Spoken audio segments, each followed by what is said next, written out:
Good morning. मैं सोनू मिश्रा स्वागत करता हूं आपका अपने चैनल एम्बिशन मैथमेटिक्स में। तो बात हो रही है प्रॉफिट और लॉस की। तो प्रॉफिट लॉस में 3 वीडियो चैनल पे अपलोड हो चुके हैं। तो मैं चाहूँगा कि आप प्लेलिस्ट में जाइए, एम्बिशन मैथमेटिक्स जहाँ लिखा हुआ है वहाँ क्लिक करें और प्लेलिस्ट में जाएँ और बाद बाकी तीनों वीडियो देख लीजिए अगर आपने वीडियो नहीं देखा है तो। और अगर मेरी और आपकी मुलाकात पहली बार हो रही है तो निश्चित रूप से चैनल को सब्सक्राइब करके चैनल अपना बना लें और बेल आइकन प्रेस कर लें। ये छोटा सा काम आप कर लें और तैयार हो जाइए। मैं तैयार हूँ, आप भी तैयार हो जाइए। और तैयार होने का मतलब ये है कि आप एक अच्छा सा कॉपी कलम निकाल के बैठिए एकांत जगह में जहाँ आपके अलावा कोई डिस्टर्ब नहीं करे। ठीक है? हाँ, तो हेडिंग दे दें भैया, प्रॉफिट एंड लॉस। हाँ, तो आज जो हम कॉन्सेप्ट सीखने वाले हैं ना बाबू, बहुत ही इम्पोर्टेंट। मतलब मैं कहता हूँ कि आज अगर ये वीडियो आप देख लिए ना तो मज़ा आ जाएगा। बस पूरा देखिएगा ज़रूर। तो आज हम बात करेंगे किसी भी सवाल में सीपी की बात होती है, एमपी की बात होती है, एसपी की बात होती है और एमपी की बात होती है। सीपी मतलब कॉस्ट प्राइस। कॉस्ट प्राइस बोले तो क्रय मूल्य जितने में आपने वस्तु खरीदा है ना। एसपी सेलिंग प्राइस जितने में आपने बेचा।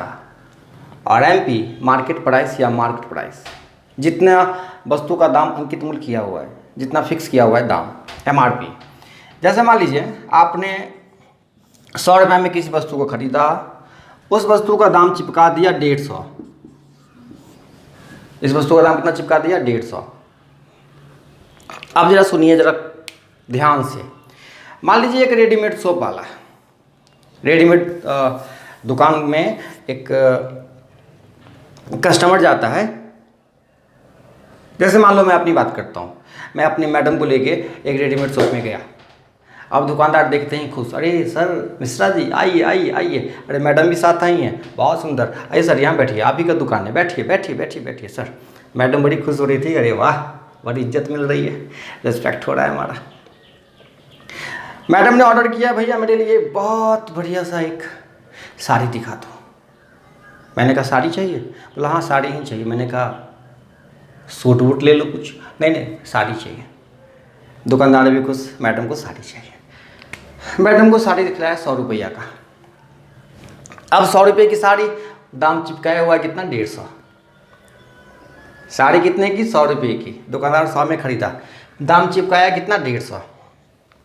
मैडम पूछती है कोई डिस्काउंट नहीं होगा?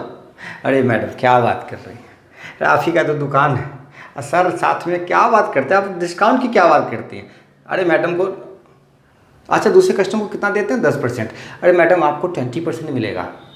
अरे आप क्यों शर्मिंदा कर रही हैं मुझे, आप ही का दुकान है। 20% डिस्काउंट दे दो मैडम को भाई। 150 का सामान 20% डिस्काउंट में मिल गया। तो 150 का 20% भैया आपको पता है कितना होता है? ये 0,000 15 दूना 30। अरे मैडम 30 रुपये छोड़िए, छोड़िए, कमाना नहीं है आपसे, बिल्कुल नहीं कमा रहा हूँ। मैडम को दे दिया 120 रुपया में 30 रुपया डिस्काउंट देके, 20% डिस्काउंट देके। मैडम भी खुश और मैं तो सारा खेल समझ रहा था। मैडम मेरे घर आई, देखा मुझे डिस्काउंट मिला, दुकानदार मुझे पहचानता था, मुझे डिस्काउंट मिला, वो भी 20% का। लोगों को 10% देता था, मुझे दिया कितना? 20%। मैंने कहा बहुत अच्छा। खुश? हाँ खुश। अब खेल क्या खेला दुकानदार ने? 100 रुपये की वस्तु बेच दी कितने में? 120 रुपया में। दिमाग लगाया, 20% डिस्काउंट देने के बाद भी उसको यहाँ पे 20% का फ़ायदा हो रहा है। 100 की वस्तु बिक गई 120 रुपये में, 20% डिस्काउंट के बाद भी 20% का फ़ायदा। 20% डिस्काउंट के बाद भी 20% का फ़ायदा। अब यहाँ पे सवालों की बौछार हो जाती है।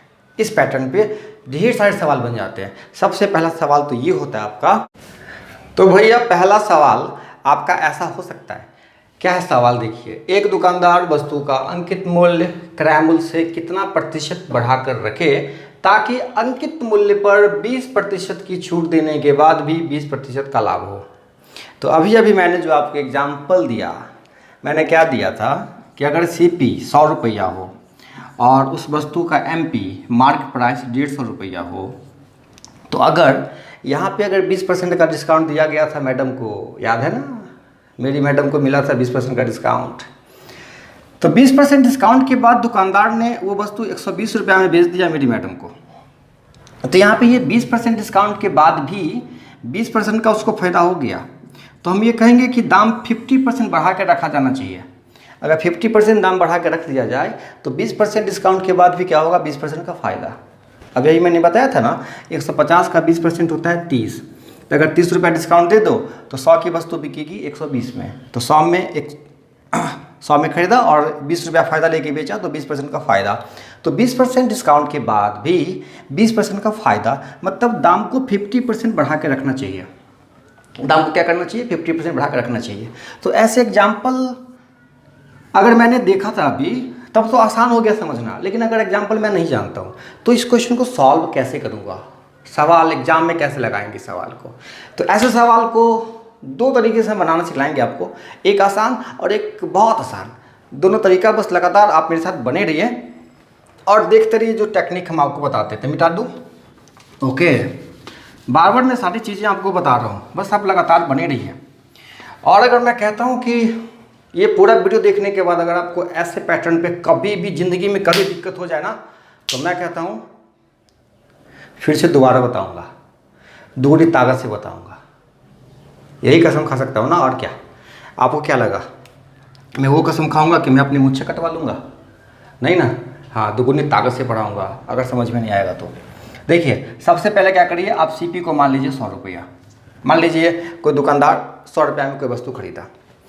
अब क्या है, दुकानदार कहता ये है कि मैंने जितना दाम चिपकाया है वस्तु पे, मैंने जितना दाम चिपका के रखा है उसके 80% पे आपको दे रहा हूँ मैम।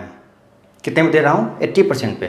लेकिन अब ये संजोग ऐसा है कि सेटिंग ऐसी है कि वो जो 80% है ना, उसमें भी मुझे 20% का फ़ायदा होता है। और 20% का फ़ायदा कब होता है? जब हम सीपी के 120% पे वस्तु को बेचते हैं, है कि नहीं।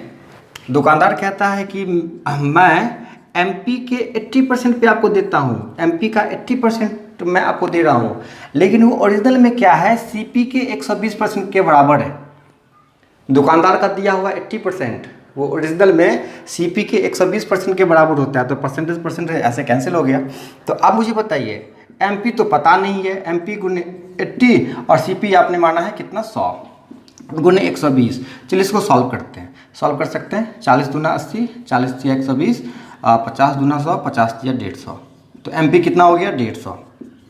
अब आप ही बता दो कि जिस वस्तु का सीपी 100 रुपया हो, जिस वस्तु का सीपी कितना हो, 100 रुपया, और एमपी कितना हो, 150 रुपया, तो डेफिनेटली क्या करना चाहिए, 50% बढ़ा कर रखना चाहिए। आप यहाँ दिख रहे हो, अगर 50% बढ़ा कर रख दिया जाए तो ऐसा कंडीशन होगा, 20% डिस्काउंट दिया जाए फिर भी 20% का फ़ायदा होगा, है कि नहीं।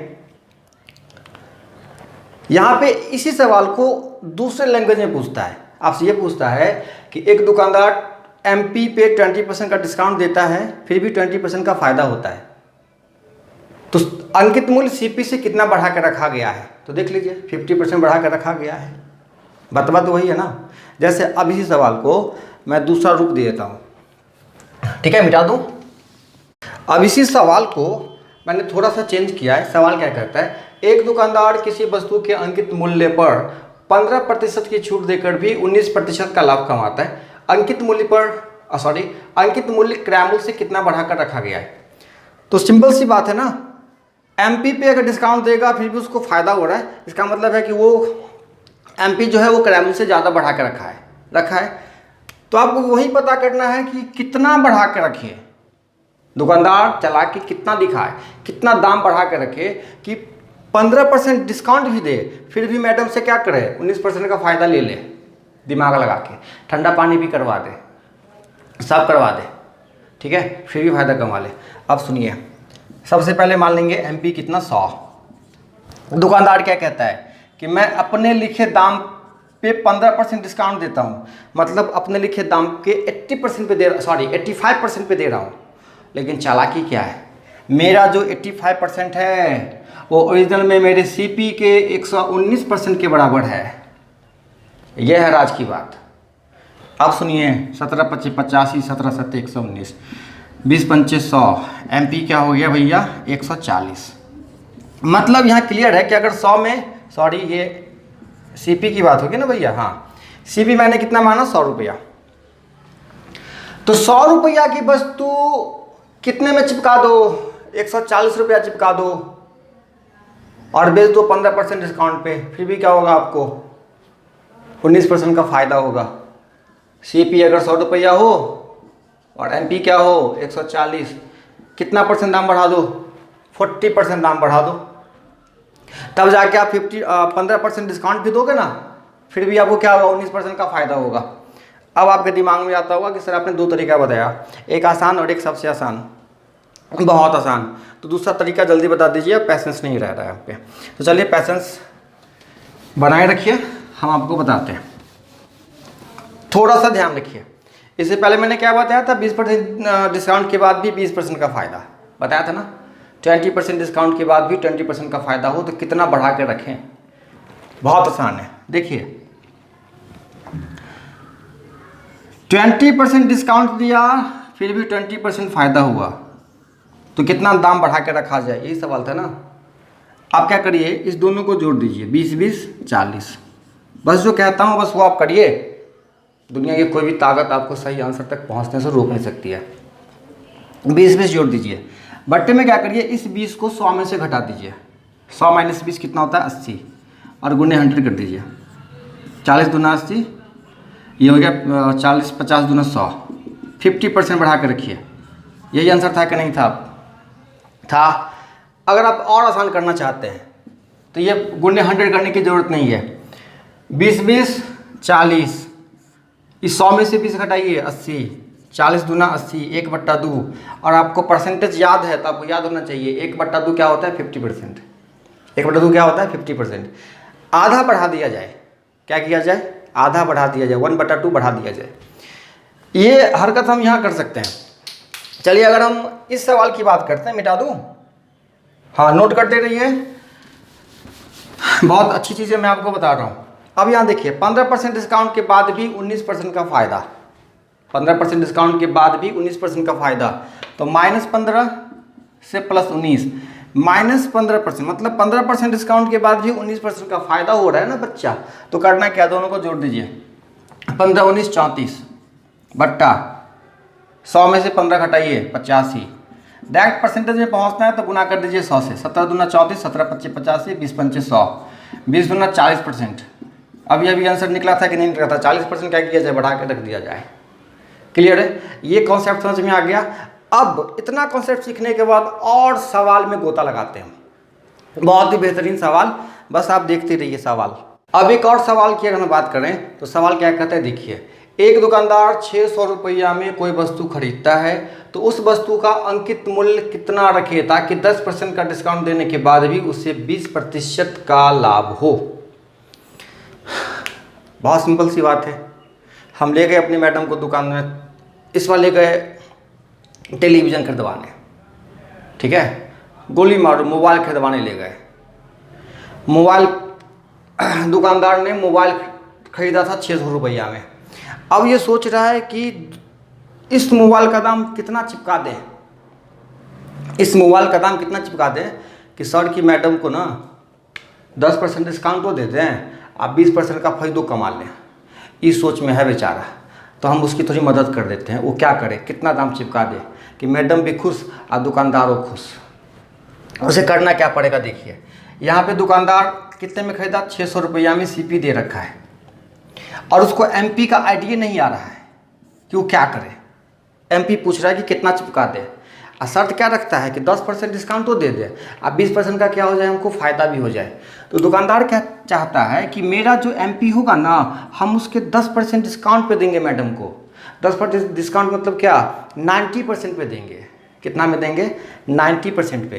तो एमपी का जो 90% होना चाहिए वो ओरिजिनल में सीपी के 120% के बराबर होना चाहिए, सीपी के 120% के बराबर। तो सीपी कितना है भैया, 600 के 120% के बराबर होना चाहिए। तो 30 तिया 90, 30 चौका 120, और ये 200 तिया 600। तो एमपी निकल के आया सामने कितना, 800 रुपया चिपका के रख देगा ना। तो अगर 10% डिस्काउंट भी देगा फिर भी उसको क्या होगा, 20% का फ़ायदा। ये तो हो गया एक तरीका। तो मैंने सारा खेल समझ लिया, तो मैंने दुकानदार को थोड़ा हेल्प कर दिया कि चलो भैया एक और टेक्निक अप्लाई करो, इस टेक्निक को अप्लाई करिए। करना क्या था, मिटा दूँ? हाँ, आप ऐसे समझिए, करना क्या है, 10% डिस्काउंट के बाद भी 20% का आपको फ़ायदा चाहिए ना, तो आप ये क्लियर कर लीजिए कि कितना बढ़ा के रख दिया जाए। तो देखिए 20 10 30 बट्टे 100 में से 10 गया 90, 30 या 90, आप 1/3 भाग बढ़ा दीजिए। क्या करिए, 1/3 भाग बढ़ा दीजिए। तो कितने में खरीदा आपने, 600 में, तो 600 में क्या करिए, 600 का 1/3 बढ़ा दीजिए तो 200, 600 और 200 800 रुपया दाम क्या करिए, चिपका कर रख दीजिए। यही होगा आपका आंसर, है कि नहीं? कोई दिक्कत नहीं है। चलिए एक और सवाल हम आपको बताते हैं। अब मैंने सवाल को थोड़ा सा चेंज कर दिया है। सवाल में इस बार मैंने अंकित मूल्य दे रखा है और क्रय मूल्य आपसे पूछ रहा है। तो एक दुकानदार अंकित मूल्य पर 15% की छूट देने के बाद भी 19% का लाभ कमाता है। यदि वस्तु का अंकित मूल्य 700 रुपया है तो वस्तु का क्रय मूल्य कितना होगा, ये सवाल है आपका।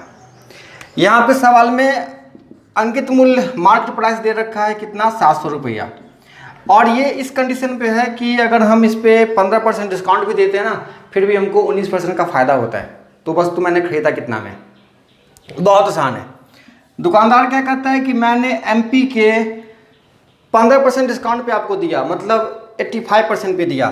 तो एमपी का जो 85% है वो ओरिजिनल में सीपी के 119% के बराबर है, और चूंकि आपके पास एमपी दे रखा है 700 गुने 85 बराबर कितना, सीपी वही तो आपको निकालना है, गुने 119, 17 25 85, 17 7 119, 7 10 170 700, तो सीपी कितना निकल के आ गया सामने, 105 500।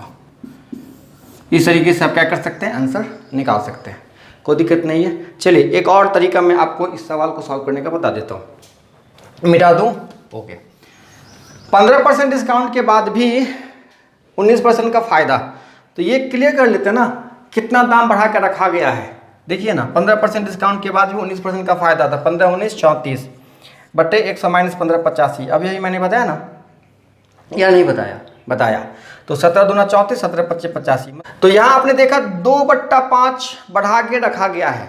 2/5 को हम परसेंटेज में भी ले जा सकते हैं या फ्रैक्शन में ले के आएंगे तो 2/5, और अगर परसेंटेज में बात करेंगे तो गुने 100 20 40% क्या किया गया है, दाम बढ़ा के रखा गया है। तो कोई भी सीपी अपने आप में अगर परसेंटेज में बात करें तो 100% और फ्रैक्शन में बात करें तो 1। तो अगर यहाँ पे परसेंटेज की बात कर रहे हैं तो 140% जो है वो कितना के बराबर है, 700 के बराबर है। तो 1% 5 और 100% 500। इस तरीके से क्या कर सकते हैं आप, क्वेश्चन सॉल्व कर सकते हैं। बहुत आसान सा तरीका है। अब कभी कभी क्या करता है, किसी एग्जाम में इतना ज़्यादा विचित्र तरीके का डिजिट दे देगा कि आप कंफ्यूज कर जाओगे, गुना भाग होगा ही नहीं, कर ही नहीं पाओगे। जैसे मान लो ये सवाल है, अब देखिए जैसे ये सवाल है, एक दुकानदार 7569.75 में कोई वस्तु खरीदता है, आप यहाँ पे रुपया लगा दो, हाँ खरीदता है, तो वस्तु का अंकित मूल्य कितना प्रतिशत बढ़ाकर रखे ताकि 15% का डिस्काउंट देने के बाद भी 19% का लाभ हो। तो अगर आप यहाँ पे सीपी एमपी वाली बात करोगे ना, तो ऐसा डिजिट आ जाएगा जिसका परसेंटेज निकालने में आपको बहुत टाइम लग जाएगा, बहुत ज़्यादा। परसेंटेज तो आएगा ही आएगा, पक्का आएगा। तो मैं चाहूँगा कि आप ये हमेशा दूसरा तरीका अप्लाई करो। 15% डिस्काउंट के बाद भी 19% का लाभ हो, तो -15 + 19, 15 19 34। अभी मैंने बताया दोनों को जोड़ दिया जाता है और 100 में से 15 घटा दीजिए, 85 गुने 100, तो 17 दूना 34, 17 25 85, 20 दूना 40% क्या किया जाए, बढ़ा के रख दिया जाए, तो ऐसा होगा। यहाँ पे इस सीपी का कोई रोल नहीं है। ये दोनों तरीका आपको जानना जरूरी है। डिजिट फैसला करेगा कि मुझे किस रास्ते सॉल्व करना है। डिजिट अगर ऐसा है तो आपको इसी रास्ते ही सॉल्व करना पड़ेगा, यही उपाय है, इतना करना पड़ेगा। ठीक है, उम्मीद करता हूँ कि सारी बातें आपके समझ में आई होगी, और अगर समझ में आती है ना तो इस लॉकडाउन में शेयर करिए ताकि दूसरे बच्चों को भी फ़ायदा हो जाए, है ना। देखो तो कितनी गर्मी लग रही है और आपको हम पढ़ा रहे हैं। मैं भी तो चाहूँ ना कि आराम से जाके किसी पंखे के नीचे बैठ जाऊँ, आराम करूँ, रेस्ट करूँ। नहीं करता हूँ, क्यों? क्योंकि मुझे आपकी फिक्र है, मैं आपके लिए इतना परेशान हूँ, वीडियो बना के आपको दे रहा हूँ। तो आप भी थोड़ा सा पढ़ाई करें और अपने दोस्तों के बारे में भी सोचें। मिलते हैं अगले वीडियो में, तब तक के लिए tata bye bye, see you, love you.